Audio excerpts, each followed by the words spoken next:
Saya bukan tentara, saya anak tentara. Saya dilahirkan dalam kontemplasi kebudayaan.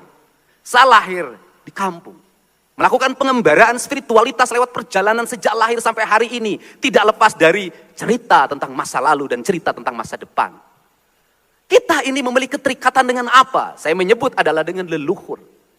Ketika dengan leluhur dulu kita mengatakan kalau bicara karuhun maka tuduhannya klinik. Padahal tidak. Bangsa yang meninggalkan nilai-nilai leluhurnya, maka dia akan kehilangan nasionalisme kebangsaannya.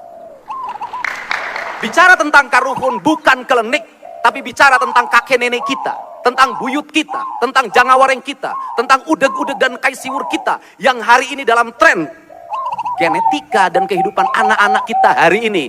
Mereka tidak hafal nama neneknya, mereka tidak hafal nama buyutnya, mereka tidak hafal dari mana dia berasal, dan siapa leluhurnya. Ini adalah ancaman masa depan, sedangkan orang lain terus-terusan setiap hari bercerita tentang leluhurnya. Maka dalam jangka panjang, khususnya orang Sunda, dia akan ada rangkaian yang terputus dengan masa lalunya, yang pada akhirnya dia akan ada rangkaian terputus dengan tanah dan air.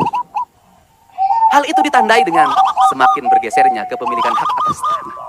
Orang-orang Sunda tidak lagi terikat dengan sawahnya, dengan mata airnya, dengan gunungnya, dengan mudah melepasnya. Menukarlah dengan mobil, dengan motor, dan berbagai aksesoris lainnya yang habis dalam jangka pendek. Apa ancaman masa depan? Kemiskinan akan menjadi ancaman masa depan bagi masyarakat Jawa Barat. Kenapa? Hak kepemilikan atas tanah semakin sempit. Perspektif inilah yang saya terjemahkan dalam kerangka berpikir. Saya katakan manusia Indonesia seutuhnya disebutnya nasionalis sejati. Kata Islam disebutnya insan kamil. Kata orang Sunda rawayan jati. Congo nyuruk kanapun. Siapa seorang nasionalis?